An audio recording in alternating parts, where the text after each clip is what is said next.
Hello, YouTube.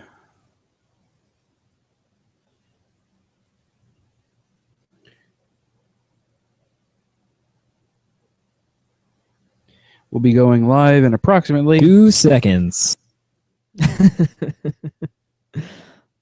make no promises on that. No, so I said approximately.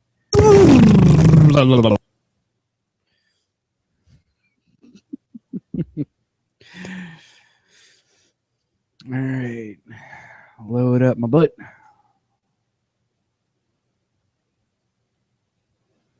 I'm so glad that literally nobody can actually say this without giggling like a little schoolgirl.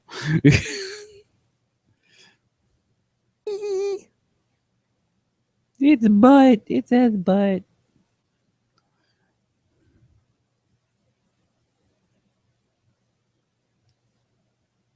All right, so that's live, and then I hit this button here, and we are on stream time with Alpha Geek Radio. Just loading up a couple more things, and be going here in just a moment. Look at me actually loading the chat room, geek-io.net/live.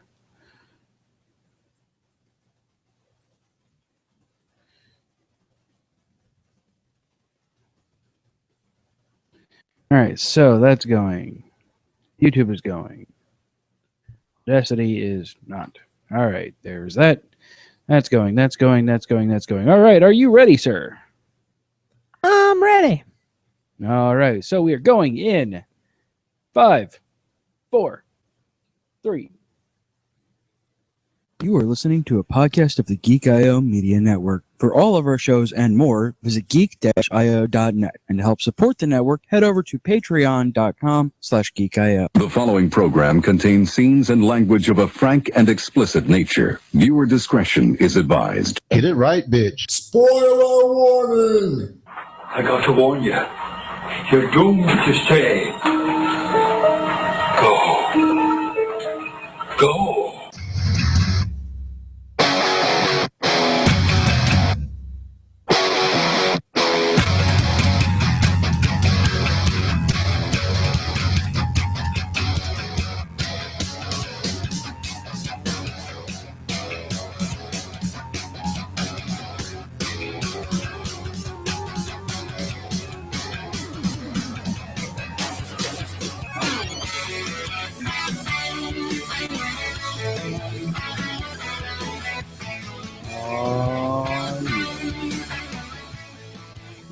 That time once again, it is time for the Small Screen Spoiler Show, episode number 16. I am CJ, the best bad man we've got. Boat. And he's Jared, tainted little rat heart Azevedo. How are you, sir?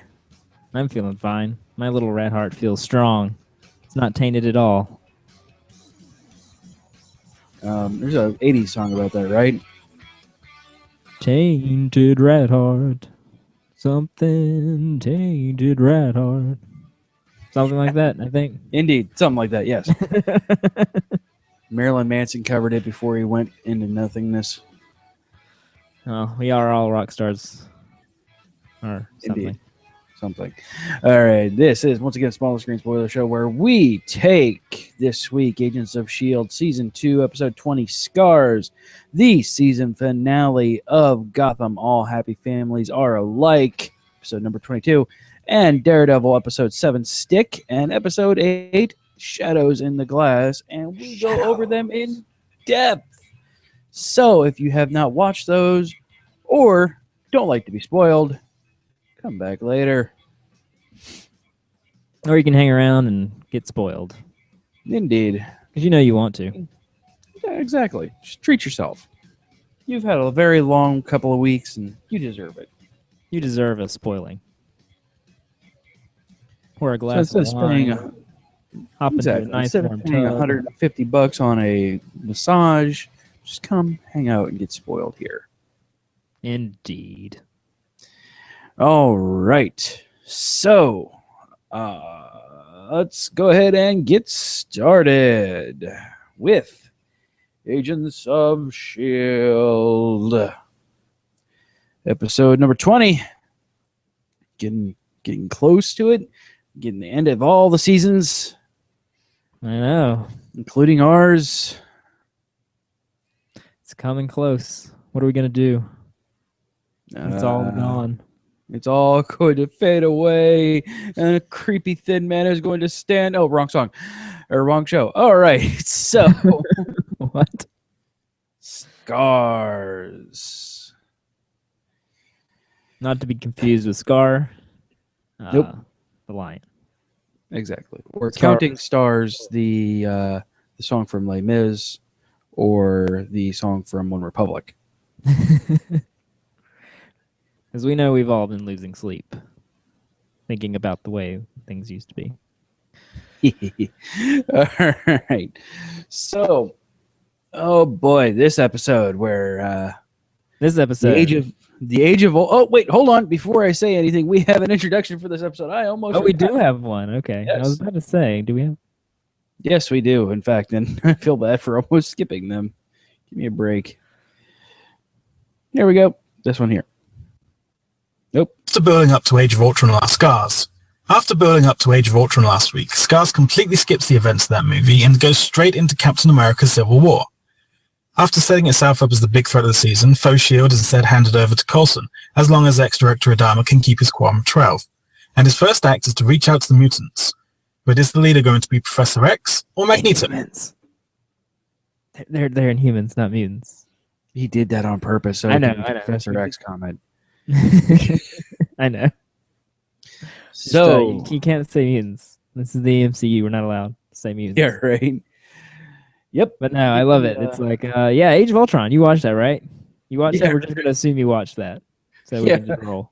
Just roll right past it. Yep. Coulson saved the day, and all of a sudden, magically, he's after a thrilling off-screen mission that doesn't work. If you've not seen off-screen Age of Ultron, all of a sudden, this guy who was literally trying to kill Coulson last episode is all of a sudden friendly with him. Yay!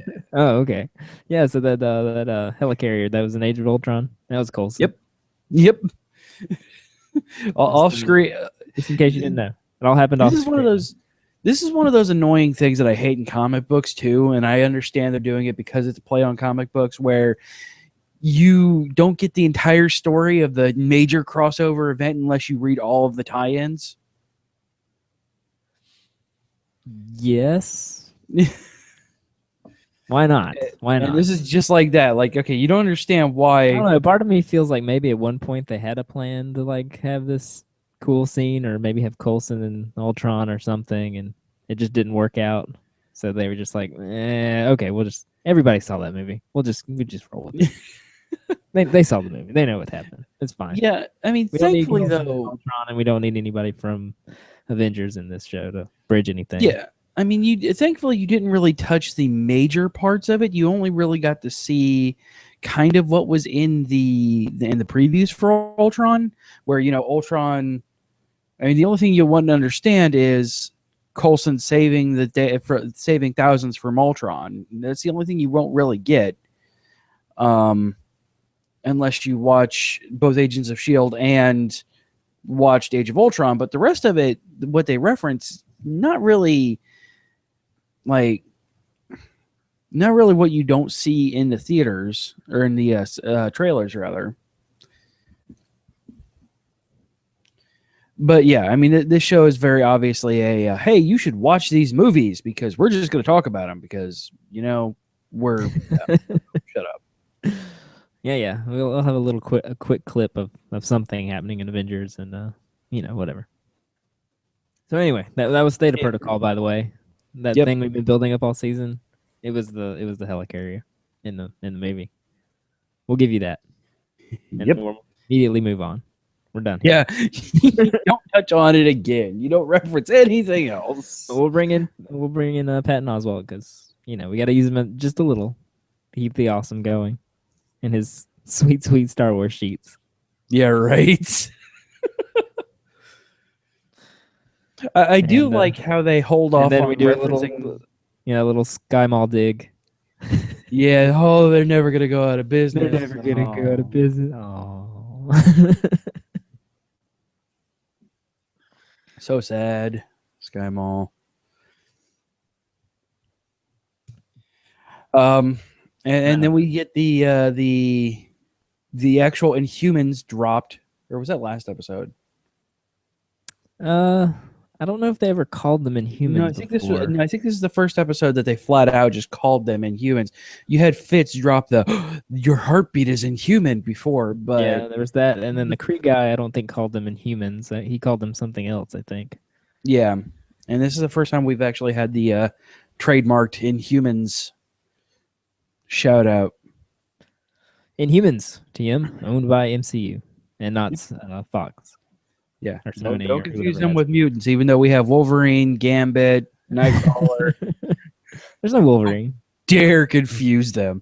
She's one bone claw away from being Wolverine. Okay. Man.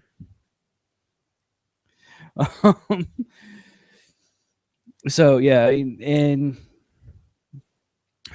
so we did call it. Adama did die. I was not expecting that so soon, and the way that it happened, though. Yeah. That they really kind of twisted that around there. I was expecting one thing to happen, and they totally pulled the opposite. Oh dear. I mean, I did write down that this will not end well, but Yeah, it did not end the way I expected it to end. They also just completely pull the fact that Sonic is trying to rule the Inhumans. They're not even trying to hide that anymore. Oh yeah. Do we think she's going to make it to season 3? Raina? Raina? Oh, sure. Raina will make it. Cal will not. No. Yeah, he's in the Hornet's Nest. He's going to go Hulk in the S.H.I.E.L.D. base, and they're going to put him down. No, I think. Well, maybe not. I don't know. They may go ahead and make like Sky's mom the big bad of season 3, or they may go ahead and end that here. I don't know. No, they're going. They have to. Yeah, they have to carry that. They have to carry that on, though. Yeah, I mean, Sky's mom might be put away, but the Inhumans are going to continue to be a thing because, well, they have to be. Yep, because we have that whole thing at the end of Phase 3, that movie coming out called Inhumans. Yep. We got lots of stuff to set up for that. I have a feeling that'll tie in pretty tightly with all that's going on in S.H.I.E.L.D. Just a hunch. Oh yeah. Just a hunch. Yeah, I think S.H.I.E.L.D. is really like I think they kind of purposely glossed over it in Age of Ultron. I think they're going to tie really heavily into Civil War. It won't surprise me if we see Agents of S.H.I.E.L.D. from the show in Civil War next year. And it won't surprise me if we see like Daredevil in Civil War next year. Oh yeah, they're just gonna bring them all in. I think Civil War is going to be the proper.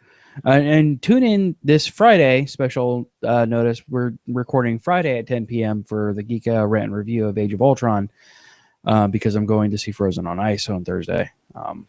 Prior engagement that was planned months ago that I completely forgot about. Like you do. But you know, Frozen on Ice. Indeed. Kids. Yay. Whatever. And, you want to see that. Exactly. So I'm going to see that, and we're going to be recording Friday. But tune in Friday on my thoughts on Age of Ultron. But this one wasn't really, I mean, it wasn't as earth-changing as Ultron, as Avengers or Captain America Civil War. I mean, you had a town that was clearly trying to reference Latveria from Doctor Doom, but since we can't use Doctor Doom in Latveria, we're going to use Ultron in Slackoff Land. Slovenia? Slovakia. I've already forgotten. Slip tongue, Slipknot. And doobly doobly doo. Indeed. So yeah, since we can't use Doctor Doom because he's a fox, we're going to use this.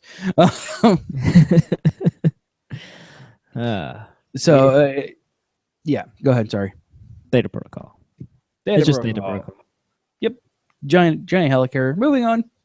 There it is. Okay. We get a cool underground base and a boat. Oh, I wrote that code down too. I'll go ahead and tick that one off. Let's team up. We should totally team up. We're on the same side. Let's make one shield, and then we can have a cool underground base and a boat. It still seems that Mr. Whedon, not Joss, is like just like Joss Whedon wrote himself into the show into Age of Ultron as Ultron.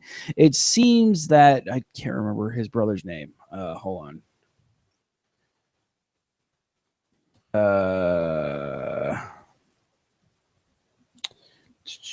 Jed Whedon. It seems Jed is really writing himself in as Coulson. You think so? Oh yeah, like because he seems to be between him and Hunter the only two people that really seem to get Whedon quips. Those are the only two that get the awesome lines, the one-liners. They get to drop them. Yeah, all. I mean everybody else gets pretty good writing, but those are the only two that get the Whedon lines. Because there was even a mention of that because Hunter said something hilarious. Oh, it's great that this S.H.I.E.L.D. brain trust is working out real well already. And then Coulson's like, oh, I was about to say that. You stole my quip. Oh, you ruined my joke. I didn't write down a whole lot of notes on this. I wrote down we're skipping the multi-million-dollar movie. Yeah. Moving I on. just thought that was so funny. I was like, okay, well, that happened. If you didn't watch it, too bad.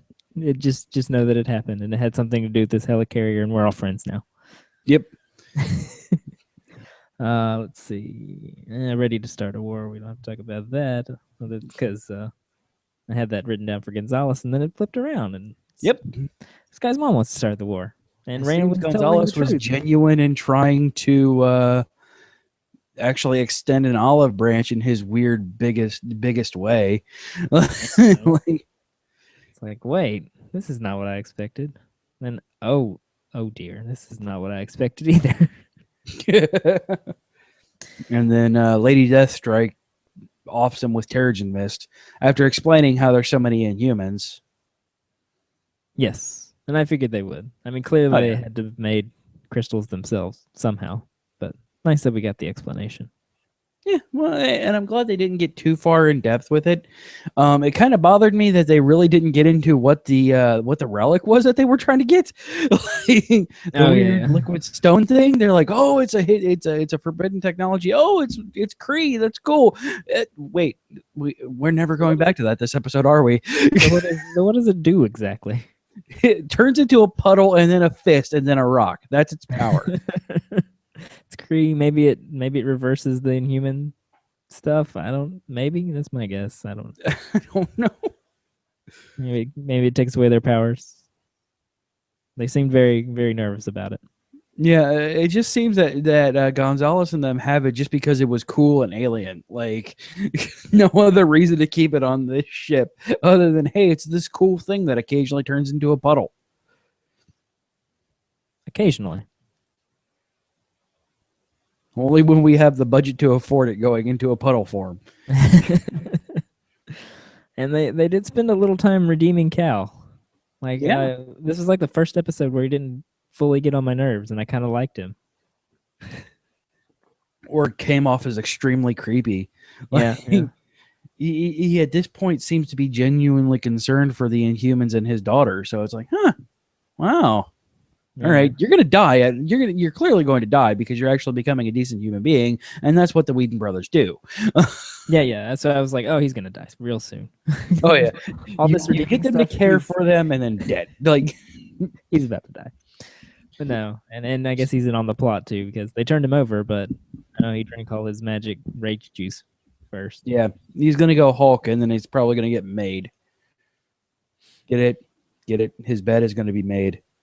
Indeed. Speaking of redemption, hey, Ward and creepy mask lady, yay! Yeah, I called that one. I didn't. I had written down here. Jazz was right. Scratch. Not a full-on mole, but she's a little more than that. Yeah. Changing faces. Yep. So I mean, yeah, they just happened to go too smoothly. I'm like, they're on the plane. I go, That's Electric Face Lady. Yep, that's Electric Face Lady. Yeah, no, because I was confused right before they revealed it because they showed May flying the plane with the other people, and then they showed May flying the plane with her, and I was like, wait, how is? I thought there was more than one plane. Oh. So what are they gonna do with Mockingbird? I don't know. I think they want to brainwash her or something and make her evil on their side, but we'll see how that goes. Yeah, I don't know. Be interesting. You never know. You never know with Ward. He's hard to read. He just like they seem to just shoehorned him into this one. Like, hey, here's something that's gonna happen next week. Well, yeah. I mean, he was literally in the Stinger, and that's it. Yeah, right. Is our segue? Speaking of people who have just magically appear after a couple of episodes, Fish is back. Yeah. Nailed That's it. the first segue. Hold on. Where's it at? I have too many things. Is that it? Yeah, there it is. And mine's Note, acting term. the title card that says Fox is Gotham. All right, noted. Duly noted. All right, so, and we have a thing. We have a thing as soon as I can get to the correct folder, because I don't have an easier way of doing this. All happy families are alike. Apparently there's a fish and a penguin fighting some guy called Macaroon on the streets of Gotham. Roll credits. Meanwhile, Bruce searches Wayne Manor for his father's porn stash.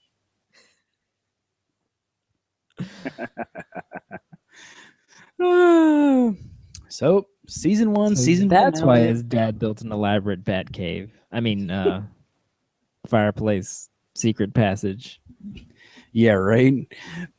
I'm wondering what they're gonna find down there. Like, I don't know. Maybe a giant computer and some files. I don't think his dad was full on vigilante, but he was doing something. I don't know. So we have the epic conclusion of Barbara turning evil-ish, admitting that she killed her parents. Called it. Which I thought it was a little weird that she's just like, oh yeah, you're a doctor, come be my therapist. Like that's not how that works. That's not how that works at all. No, She's no. not a licensed therapist. No, So right when that happened, I was like, Barbara's gonna do bad things. Yep. And then I wrote like, later. You can't kill an aura. You can't kill an aura. It's like I don't know if she's gonna kill her or not, but something bad's gonna happen. I'm gonna guess possibly Harley Quinn, like, or at least a form of it. Yeah, maybe. Next. And nobody ate the red velvet cake. It just sat on the table the whole time. Yeah, I know, right? It's a shame. Just skip the cake straight to the murdering. Attempted murdering. Yeah, I know. The females in this entire episode felt a little weird. Yeah, nobody was quite in character. Like, why is Catwoman following anyone? Ever? Yeah, that's not Catwoman at all. Like, that's not in character whatsoever. Like, okay. So suddenly she wants to be a lackey, and she thinks it's awesome. Okay. I mean, or is this gonna pay off some way? No. Okay. No. Nope. She's gonna roll in. You were shot, right? You were shot, Fish. That did happen, right? Yeah, okay. You were shot, and she just rolls in, starts her own theme gang, and things get nuts. Yeah, literally, just Fish is like, all right, yep, I'm good now. We're gonna walk in, and we're gonna be the rejects from freaking Blade Runner, and we're gonna go with it. Don't argue. I don't know. I was thinking more Mad Max, but sure. Yeah, fair enough. What? Why is this okay? Yeah, I'm like, what the hell is wrong with her hair? Oh, that's why she was wearing the chef hat, because her hair is ridiculous. It all makes sense now. Yeah, Fish and like random feminism all of a sudden, like, like I don't understand. Nobody is making any sense. Yes, why is Sal acting less cool and more like a douchebag? And yeah, okay, yeah, of course you got shot. were you thinking you were gonna get shot for being? Yeah, right. Yeah, he went from like somewhat intelligent criminal to just like, yeah, I'm just gonna be an insulting person because the person insulting wise guy. yeah, like Yeah, I'm number 1, you're number 2, right? Huh? Babe. Oh, I'm sorry. don't call her babes, don't call her toots or nothing like that. Bang. I'm just like, yep. I'm just like, all right, he's gonna Okay. die. Like he's seriously gonna turn around and, yep, called it. The man vexed me. I do like Fish's things to like Marconi explaining what she's gonna do to him, and to Penguin. Put your head on the platter. We're just gonna do you old school style, no problem. I'll just kill you real quick. And you, we're cool. We're good. We're cool. I'm like, well, that's in character. That's certainly in character for Yeah, Fish. that felt nice. That whole little sequence was fine. We're putting your head on a platter. You're gonna die slowly. We'll just shoot you. We'll do it the old fashioned way. And you yeah, we're cool. Sweet. All right. Butch is weird in this episode too, and I understand why Butch is weird in this episode. He's the only one that has a driving force of being weird. Yeah. He had the whole Victor's ass horribleness. Like, yeah, he has a reason. His person that he thought was dead, his love of his life that he thought was dead, is back after Victor's ass just mutilated him. Yeah, they never told us what they did. We could just assume it was real bad. Oh, it was horrible. Clearly, this guy who was strong and and willful all of a sudden becomes very, very, very submissive. Yeah. Like it's just everything. Like Jim and Harvey seemed on point, at least. Yeah, they were pretty solid, and Harvey continued to be the best part of Gotham. Like, yeah, and Wesley Batman was he stayed true to character. Yep. And Alfred continuing to just insult him every time. Alfred, I don't know. He's like, did Alfred know that there was a secret thing, and he just was trying to discourage No, he him, didn't. or? He was he was clearly surprised when the Firefly started moving. Come on, there's not a secret thing, Bruce. Let it go. Just let it go. I'm tired. He's like you're kind of dumb for thinking this, and let's just go to bed. Yeah, I'm just done. I just got stabbed like 3 days ago. Come on. So, there's not a lot. I mean, not much happened on this episode. Like, lots of stuff happened. It was just a big old hot mess of things happening. Yeah, it was just trying to shove everything into like the season finale because we only have an hour because Fox won't give us 2. Yep. Let's see. So if you need a distraction for anything, bullets. Yes. So it's like, okay, we're in a mortal situation. How are we going to escape from this? Bullets. So bullets at some point. That distracts everyone, and we run away, and nobody can hit anybody with anything. No, yeah, no, I'm running down a hall. I'm running down a hall with no cover whatsoever, and you're shooting an automatic at me, and you don't hit me somehow. With one hand. With one hand, he somehow kills 2 people with firing a freaking machine with firing a damn assault rifle in one hand with no recoil. And then he grabs 2, and he's double wielding. Oh my God! Because you're a cop, and you know that that's accurate. Yeah, oh yeah, 2 guns, always better than 1. You know, the cool factor is what helps you kill people. It guides the bullets. Yes, if it's cooler than it does it, it's like Wanted, where the bullet curves just because it's cool. So yeah, there's that. Let's see, the best Batman we've got. I use that as your quote, but I really like that quote. That was probably the best thing of this whole episode. Yeah, and it's very factual. Like Marconi is actually able to control people and get them to do things, and he's not a horrible human being. He just loves power. Yeah, and you mean Falcone? Oh yeah, Falcone. Sorry. So yeah, he's the best bad guy. Yeah. It doesn't seem so smart though. I mean, this gang war breaks out, and he's going to go out in public and hold chickens. But... Yeah, that was definitely out of character for him. And then we're gonna go full rocket launcher. That seems a bit overkill. But okay, Yeah, sure. right. And we're gonna like speed up on a motorcycle and peel out and pull out our rocket launcher and put it together to give you plenty of time to react and run away. Yeah, right. Like, am I the only one who thought that the hospital being completely empty was really weird? Well, it was supposed to be, because Maroney paid everyone off to But still, kill him. like, I don't know. It just felt really weird. They're gonna be real pissed when they come back there and all the glass is shot out. What happened? We gotta patch all these bullet holes. I really wanted them to shoot the commissioner. Like, I really wanted Jim just to be like, all right, you know what? I'm not even gonna stand here. Bap, done. I have a giant gun in my hand, and you're just standing there. Like, Whatever. Sure. That whole scene, it had good tension, and it felt like a good Godfather-esque homage thing, but the gunfight just was a bit silly. yeah.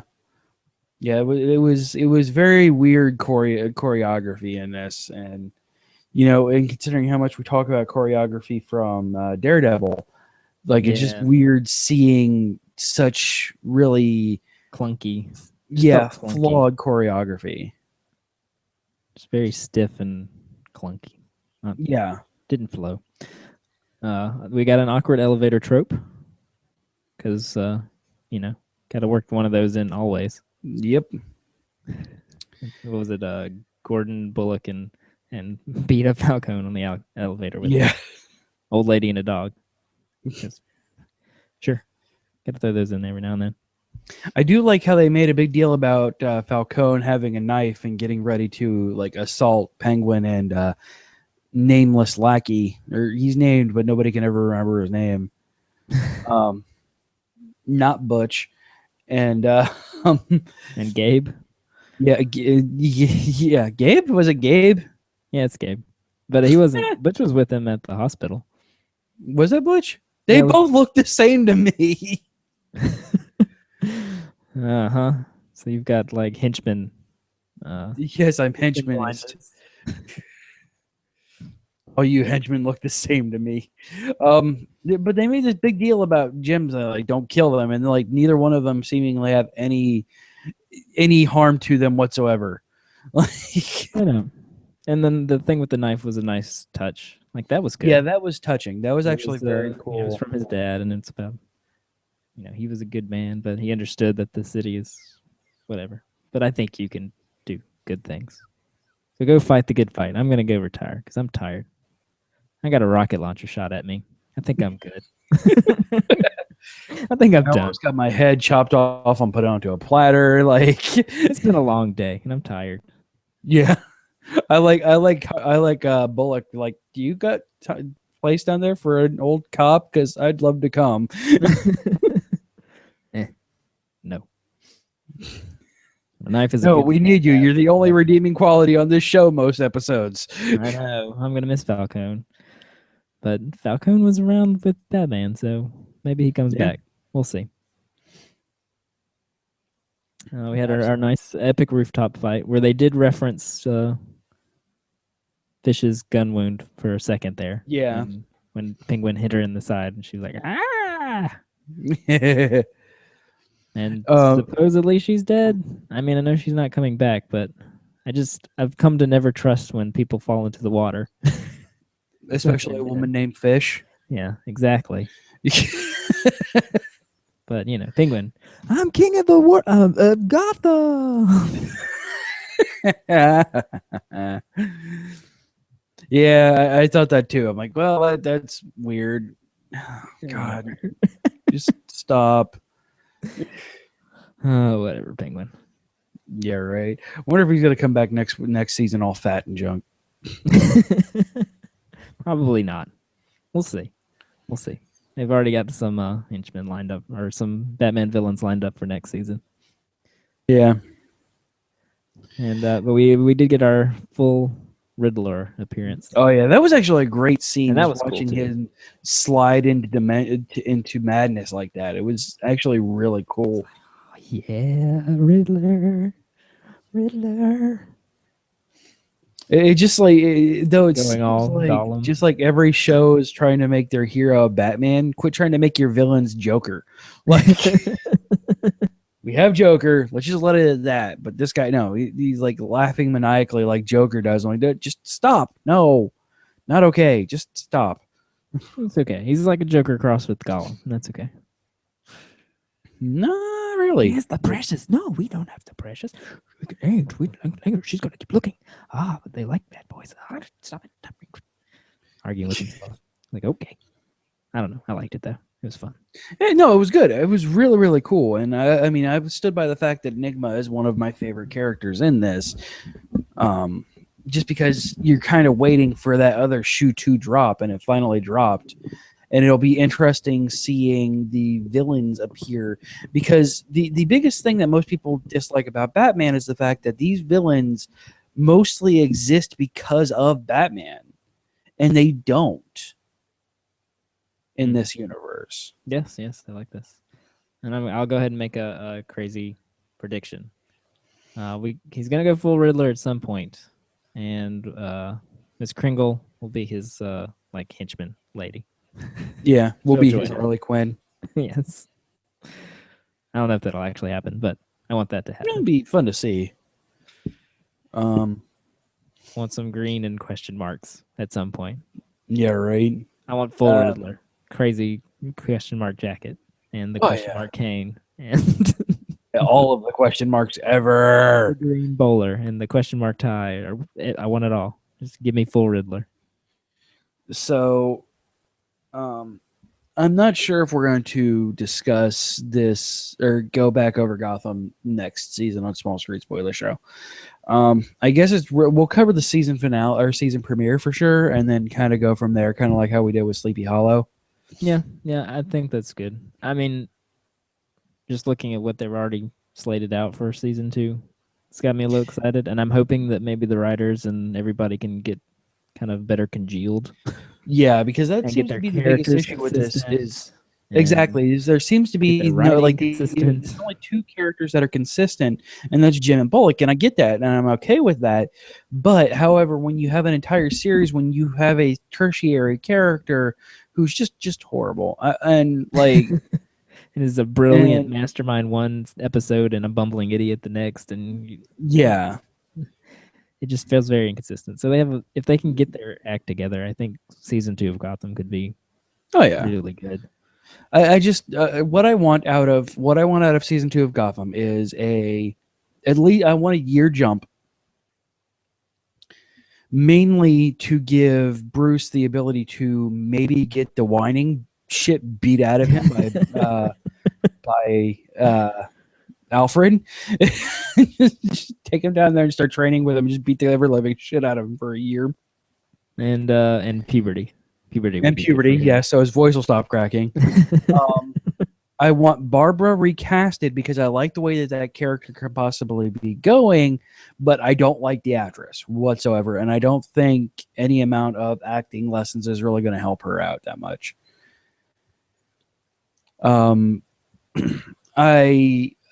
just want a little bit more consistency with the characters in general and with the direction. Maybe get a proper showrunner for this and not have it try and be so serialized. Make it a little bit more episodic, because I think some of the stronger episodes of the entire season were the episodic ones. Oh yeah. Balloon Man. I keep going back to Balloon Man. It's more Balloon Man. It was so over the top, but it felt so right for what they were trying to portray. Yeah. And I'm okay, especially if they're sticking with 22 episode seasons. Don't stretch stuff across 22 episodes. It just doesn't work. Yeah. I've just decided.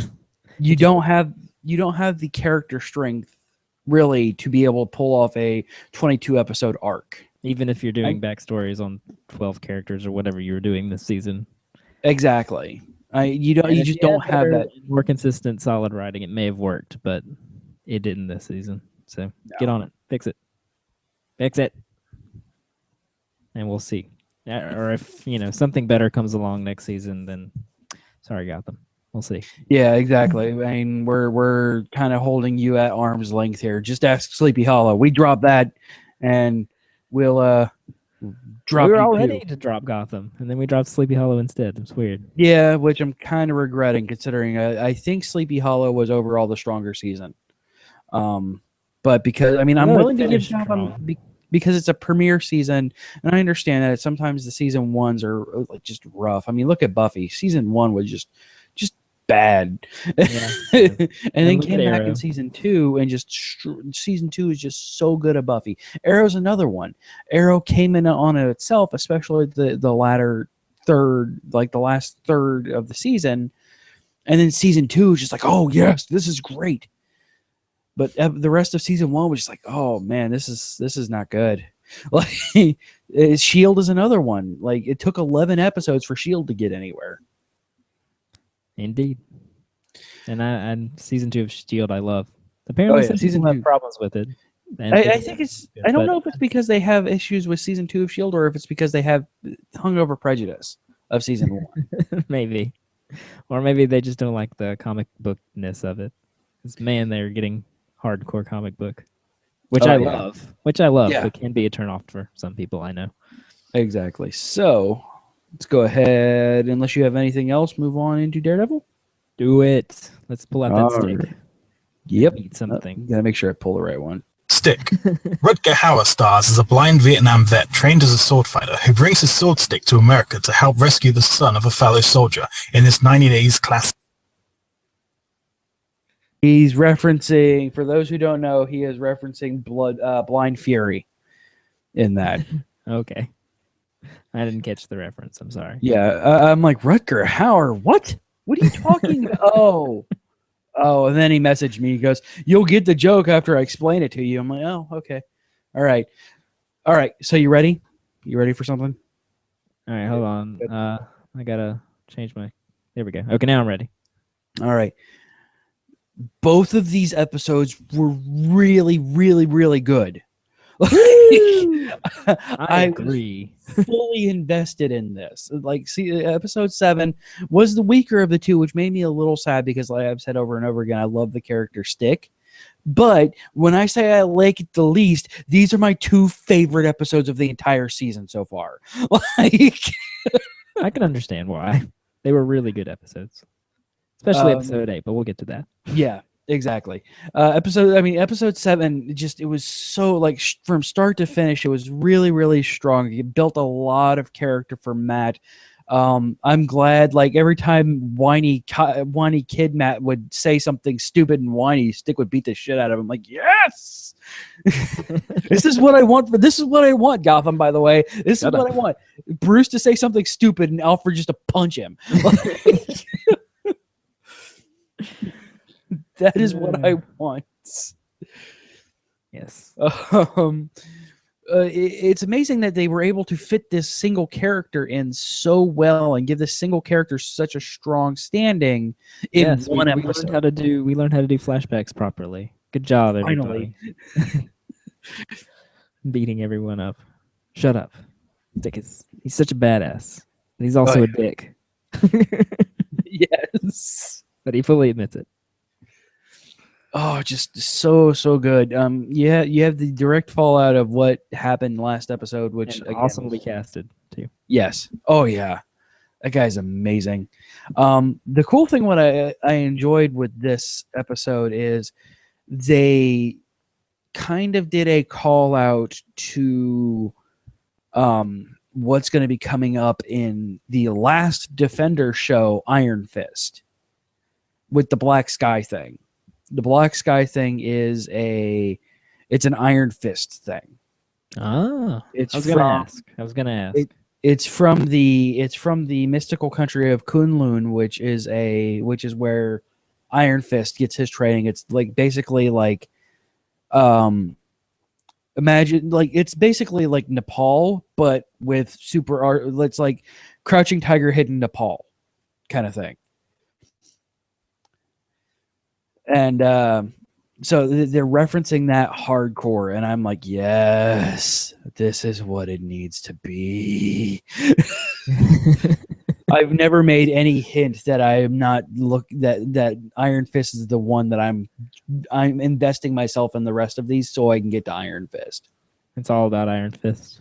Oh yeah. It's all. We'll get there. The last freaking show, Jesus. I know. They're working up to it. They're working up to it. And we'll get some good stuff in between, I have a feeling. Oh yeah, and if the rest of the Jessica season is Jones and Luke Cage and then Iron Fist, right? yes, Yeah, and it kind of makes sense because I'm hoping that Jessica Jones at least makes a reference in this, or it's going to be really weird, like because the rest of them tie in together, and I could see where that progression would go. I'm wondering if they just went with Daredevil first because he's the most well known of the four defenders. Yeah, that would be my because suggestion. Jessica Jones and Luke Cage have a tie-in together. I'm not going to say what it is. It's a tie-in together, and Luke Cage and Iron Fist have a tie-in together. So that progression seems logical. Yeah, I know the tie-in between Luke Cage and Jessica Jones. I read the Wikipedia article. Oh, by the way, I got so much shit. I got so much shit about reading the fact that I read Wikipedia stuff about Age of Ultron before seeing. I got so much shit about that. Not just from Daryl. Daryl like almost had an aneurysm. Like, how could you ever do that? Like, I don't understand how you could even think about doing something like that. Some people like spoilers. It's okay. Yeah. I am one of those weird ones that actively search them out. I know it's hard for you to understand, you anti-spoiler people, but yeah, right. Yeah, I understand like the mid-range, like you and Budlong don't actively go searching out spoilers, but like I'm kind of I have to stand against Daryl and his weird no spoiler whatsoever thing and be all the spoilers all the time. That's what this show is for. So you can get them all out. You get them out so you can feel better. So it makes me Mike from Breaking Bad. Yeah, Stick is totally Mike. Oh yeah, completely Mike. He even flat out says half measures in there at one point. I was like, what? Like I already thought you were kind of like Mike, and then you just flat out said half measures. No more half measures. I was like, what? Okay. Yes. All right. He's completely, totally Mike Ehrmantraut. Like he's. I don't know. It kind of makes me want Jonathan Banks to be Stick at the same time. You're right. He doesn't quite have the ninja physique, no. But he's awesome. He's completely awesome. You can just close your eyes and pretend it's Jonathan Banks.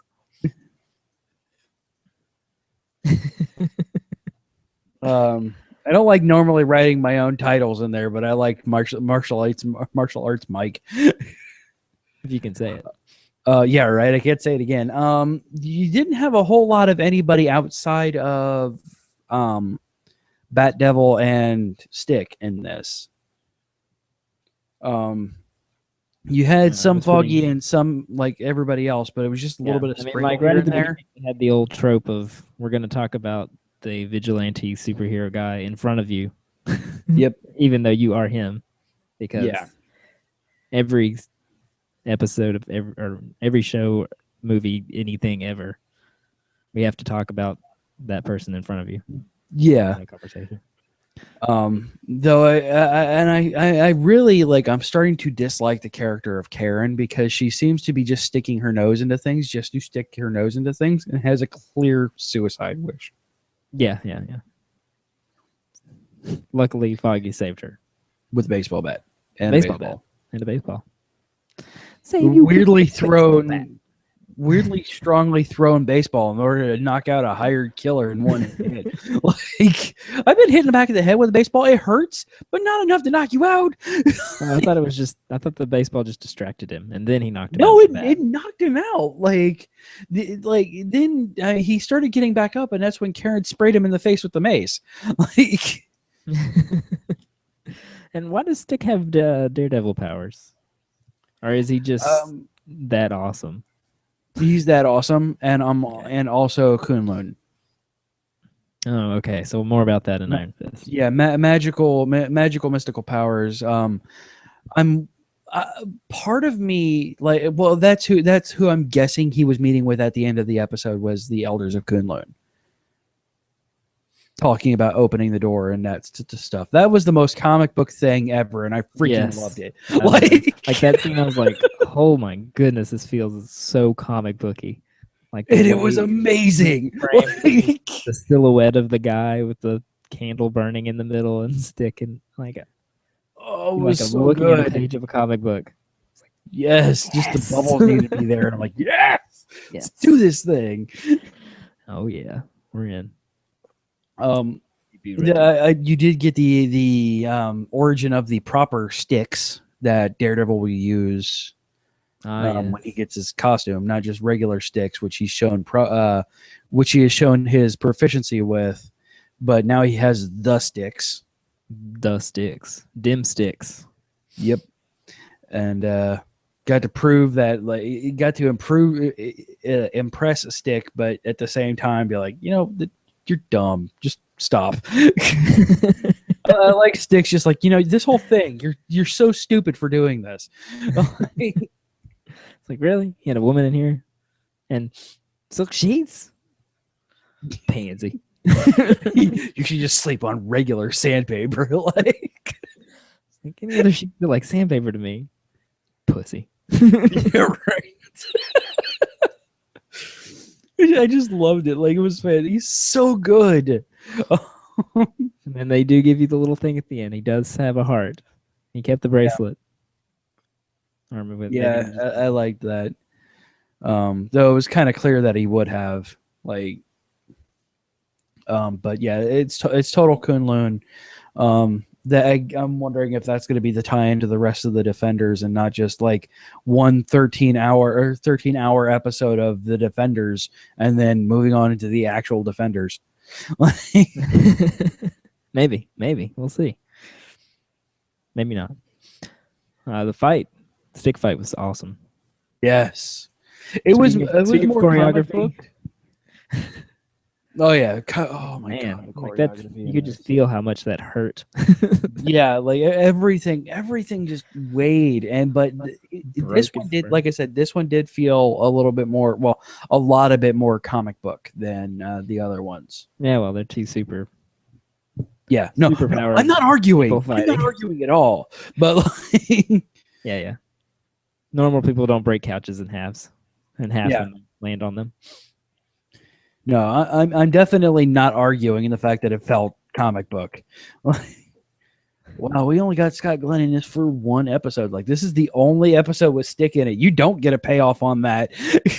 Dang. That's a shame. He was so friggin' great. Oh my god. Oh well, we'll get more stick. I have a feeling. Yeah, he'll be season 2, and he'll probably be. It wouldn't surprise me if he is a recurring character in all of them. He doesn't need to be, but it wouldn't surprise me if he is. If he is that one character, if he is not the Nick Fury. Oh, he's the connecting tissue. Yeah, yes. It would not surprise me that he's the Nick Fury. I like it. I agree. I'm all in on this. This is what I want. Did I all of a sudden just like make this entire thing for you? Yes, this is what they need to do. Do what CJ says. Also, do it before that guy dies because he was born in 1930 something. Like, so he's Stick Fury. Yeah. Oh man. Oh, that was a bad one. That one hurt.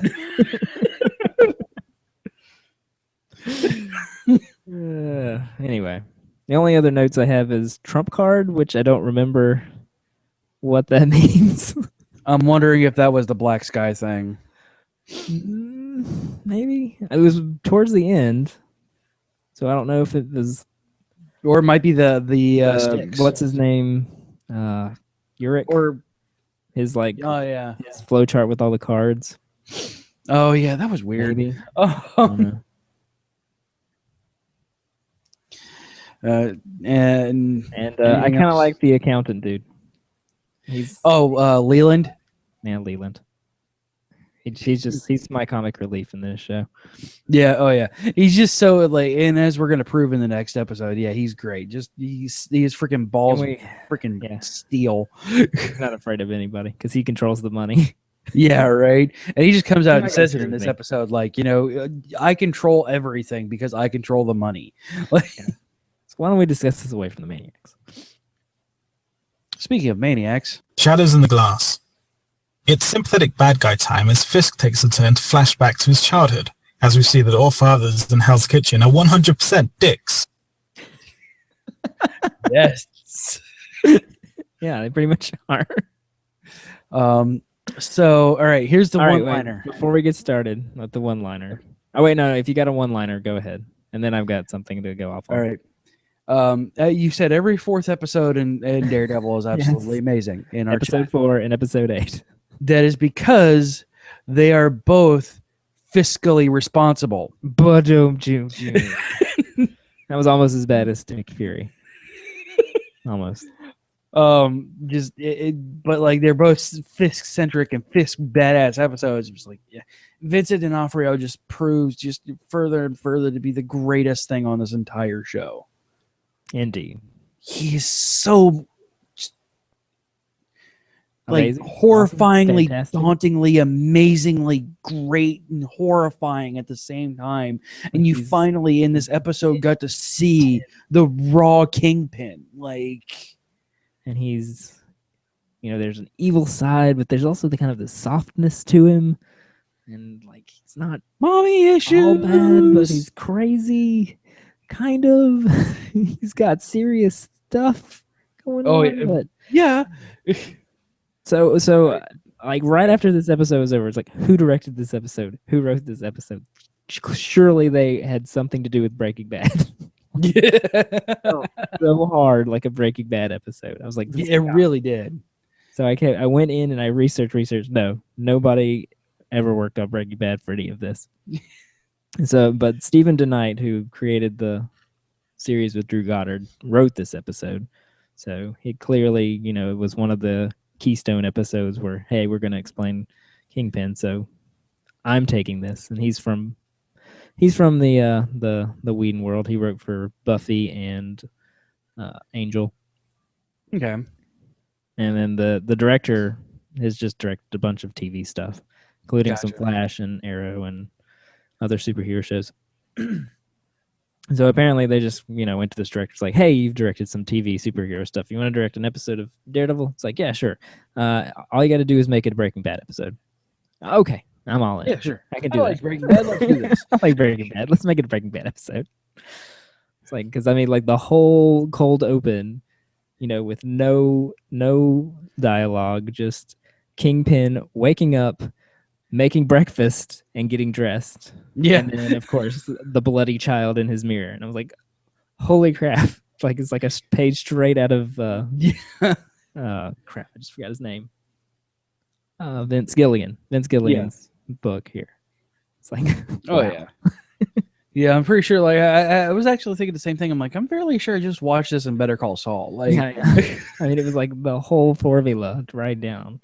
It's like kind of like, well, that was weird, and then very mundane, but you can see that there's a like an OCD quality to it. Like there's this specific order of things he does, and he always wears the same thing, and he always wears the same. Again, it's because he's autistic and a sociopath. Yes, that too. He's also the kingpin of eggs. God damn it.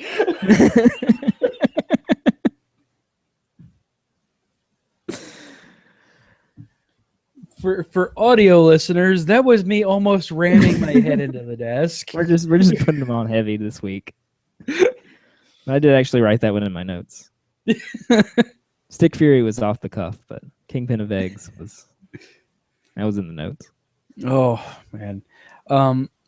So yeah, we all thought that Jack Murdock, or whatever the hell his name was a horrible father. That's the worst dad ever. Nope. Not at all. You can drive your own son to beat you to death with a hammer. Yeah, right. Then you're the worst dad ever. And have your wife saw you apart like the freaking Riddler in Gotham. Jesus Christ. Yeah, like holy crap. Like this whole thing, I was like the hammer one time. First of all, I'm like, why are they stripping him? What? I don't understand why you need to strip him. Like, get the saw.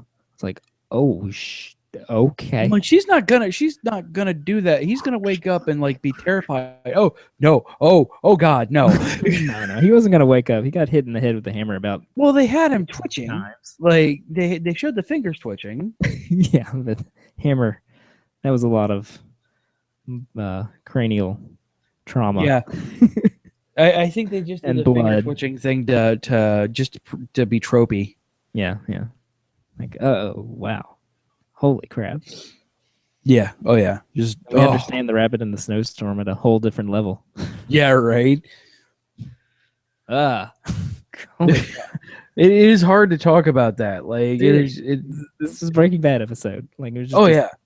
flashback of terror, of the most horrifying, horrible thing, just sequence of events. Like, no wonder he's so effed up. Yeah. Right. Cole Jensen, who played young Wilson Fisk, he wasn't terrible for what he was given. No, not at all. Like, for a kid actor, that's some heavy stuff to do. Yeah. Oh yeah. Just like, all right, listen here, kid. We're gonna pay you a lot of money, but you have to smack your dad in the back of the head with a hammer on camera. Yes. And I'm even looking through the dad's stuff on IMDb right now, and like he looks really familiar, but I can't put him from anything that I would have watched. Feels like a Apparently, generic, he was big on the awful he was episode. Hawk on The Wire, but I never watched The Wire. Just he was so familiar to me, and I don't know from what. I don't understand at all what like I know him from. I'm just like screaming like, who is this guy? Yeah. So how about Vanessa? Vanessa. What an interesting character that they've turned her out to be. Yeah, right. From just an art dealer to giving, It's like full on mafia wife. yeah, and like she delivered one of like the most touching like scenes of this entire season, like this entire freaking series so far. In her talking about him being a monster, and just oh man, Not a monster. Oh man. Just everything So about it was so good. yeah, like, and then like even Charlie Cox, like at the end, like after, okay, Yeah, all right, here, the weird like sounding like almost like I want to be your mayor. Like I honestly, I'm like, all right, yeah. I just met you and this is crazy, but I'm Wilson Fisk. Vote me mayor. Vote for me, maybe. Like it just felt like he was making a campaign speech. I'm like, you literally just introduced yourself and sound like you're trying to run for mayor. Like, Yeah. I got that vibe too. No more in the shadows. yeah, Almost, he beat Daredevil to the punch. Wasn't fast enough. All thanks to Vanessa. it's gonna be super. Like I'm. The lull that was episode 6, like I said, then was clearly building up to the third act, and even episode 7 was a build to that third act, or the second act probably, and we're finally like we're into it now and we're ready to go, and I had to stop myself from watching episode 9. Like Netflix is counting down. Like Netflix is counting down. I have my finger over the stop button. Like, and I really want to, and I'm not tired. But come on, just fine. I'm just gonna watch Lost Girl. Just redirect that energy. Yeah, But different parts of my body. I love the exchange between Fisk and the dirty cop, and he's basically telling him he's got to kill his partner. Oh, man. Jesus. So it's like, but this is my friend. I've known him for like 30 years. It's like, okay, I understand that. I do. I know where you come from. So how much are those years worth to you? Give me a nice round ballpark figure. It's like, oh my gosh. All right. Take care of this. Unfortunately, we're running a little bit. All right. A little bit. That was my last note. Go ahead and soup. Oh wait. I have one more note. A quote from Mad Murdock at the very beginning. Bats aren't blind. That's just a old wives' tale or whatever. Yeah. There's your Batman connection again. Yay, told you, he's Batman. That's not blind. I'm not Batman. I'm Daredevil. I'm the devil of Hell's Kitchen. Yeah. Good Lord. It's almost as bad as they call the Flash the Streak before they actually start calling him the Flash. And it kind of drives me crazy that they're doing that they give the superheroes the most ridiculous names before they get their actual superhero names. Yeah. Why not just give them their superhero names? Why can't Yeah. they have their superhero names? Is there some kind of rule that you can't have that? Yeah, like I know it's jumping Smallville. around, like they call him the devil of Hell's Kitchen once, but then like, all right, well, like clearly he's some kind of daredevil because he's able to leap from building to building without any fear whatsoever. It's like he's a man without fear. The devil of Hell's Kitchen. He's a man without fear. He's a daredevil. Okay, well, we're just gonna roll with it. Yeah, it's like Smallville started a horrible like. Well, Smallville couldn't because he wasn't Superman yet. He could have been Superboy. Like Superboy was the thing. That's true. That's true. He could have been Superboy. Then now there was what was he? The Blur. That's what it was. Yeah, I remember hearing about that. And then the Hood from Arrow. The Hood. They even had that Green Arrow mention in there. How about the Green Arrow? That's a stupid name. And then the Flash is the Streak. And I'm like, God, guys, come on. Seriously? One, that's really stupid. Let's not call him the Streak. Like, at least they call Penguin Penguin. Yeah, right. All right. So let's go ahead and put a lantern on it. Let's look at the out-of-genre experience trope, where a show decides to switch genres on us for an episode or two. This happened on Daredevil this week, where we first see an indication of mystical forces with Black Sky. This is the first time it's been hinted at in Daredevil, and is even a big deal for the MCU, where even Thor's hammer is described as using advanced science and not magic. Musical episodes such as Buffy's Once More with Feeling are other examples of this trope, and Firefly managed to fit a medical drama into a space western. And every single iteration of Star Trek will, at some point, become a courtroom drama. Torchwood had an excellent example, where the gang assumes their monster of the week is an actual alien monster, and it turns out to be regular, though cannibal, humans. I didn't feel that this was a weird genre spanning episode anywhere. I like the fact that it did just introduce the rest of the fact that every other defender is superpowered. Superpowers. All right. So if you want to submit a segment to us, go ahead and email us an MP3 attachment to geekioshow@gmail.com. I was going to say gmail@geekioshow.com. geekioshow@gmail.com, or you can call us and leave us a voicemail at 727-489-4335. And once again, I want to thank you, our loyal listeners, can't call it whatever we're going to call you.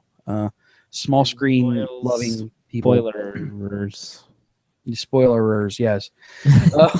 Thank you so much. We are nominated for a Parsec Award to be given out this year at DragonCon, which I will be at, and I will let you guys know more as time comes along on that. There's no real voting that you guys have to do, so thank you. Like, seriously, thank you so much for nominating us, and more on that as we get closer to that award. And before we get on to just the last couple of minutes of the show, I do want to point you over to geek-io.net/project/books. There's a link to that in the show notes. Yes, it's completely self-serving. I'm not going to lie. I wrote a book called Chronicles of Bathalor, The Heart of the Deimos. And you can get it for free over on inkshares.com. All the instructions are over on that site. And for those who don't know, the Chronicles of Bathalor, The Heart of the Deimos, is a fantasy novel set in a world ravaged by a war of magic.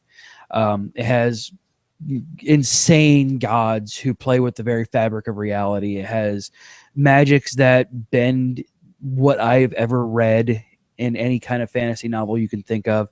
Intense power struggles, and even, because it's awesome, a cyborg dragon. Because why not? Why not a cyborg dragon? Because you need more cyborg dragons in your life. That is geek-io.net poorgeek-io.net/ATHALOR.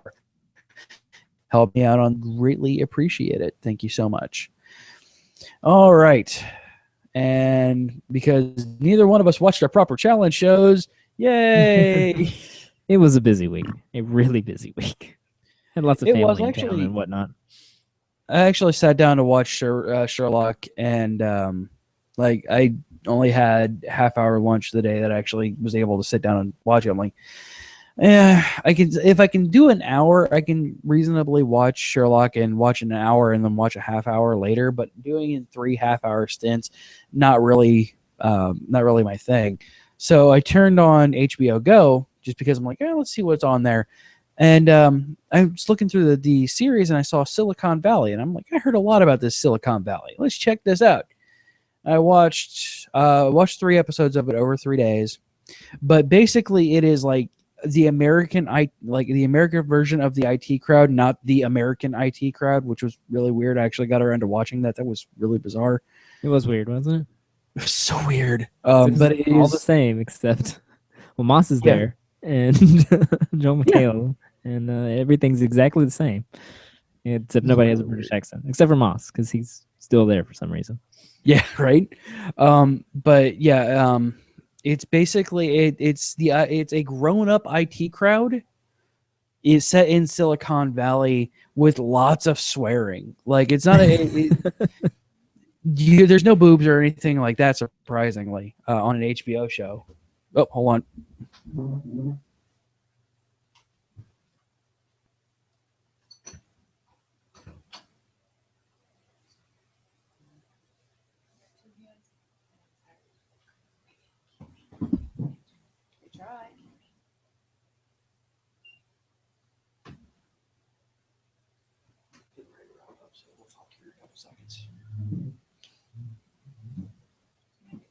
Yeah. All right. Sorry about that. So yeah, it's a very interesting show. I'm not going to go over it week by week. It's something I'm just going to watch whenever I get a couple of seconds. But yeah, it's worth checking out if you have HBO. Silicon Valley, it's fun. It's super geeky, but it does kind of point out one thing that I hate with today's kind of internet culture, and they point out all of those horrible tropes in there. It's written by Mike Judge, so it's really funny. Yeah. I've heard good things about it. It like the company that they work for is Hooli, Hooli, and like they're trying to create different names for the Pied Piper program that he invents, and it's like it ranges from like smaller SMLLR and everything like that. And I'm just like, you guys are literally saying everything that I hate with Silicon Valley. Shut up. Well, that's what they're doing. That's what they're making fun of it. Exactly. All right, so let's go ahead and wrap this up then. Email the show at geekioshow@gmail.com. Twitter and Facebook are Geek.io Show. Again, you can call us 727-489-4335. That is 727-489-GEEK. Website with everything on there is geek-io.net/spoiler show. And you can support this and every other show on the network at Patreon, patreon.com/geekio. Show titles. We have. You've watched Age of Ultron, right? Star Wars sheets. Aw, you stole my quip. Skip the cake, go straight to the murder. The Victor Zaz workover. Henchman blindness. Crouching tiger, hidden Nepal. Martial arts Mike. Stick fury. Fiscally responsible. And at least penguin is penguin. Absolutely. Some good ones in there. It was a hard choice, but yeah. All right. So anything else before we wrap up on out of here? No. Let's go get some sleep. Absolutely. All right, Andrew, take us out. We will see you next week on the Small Screen Spoiler Show. Bye.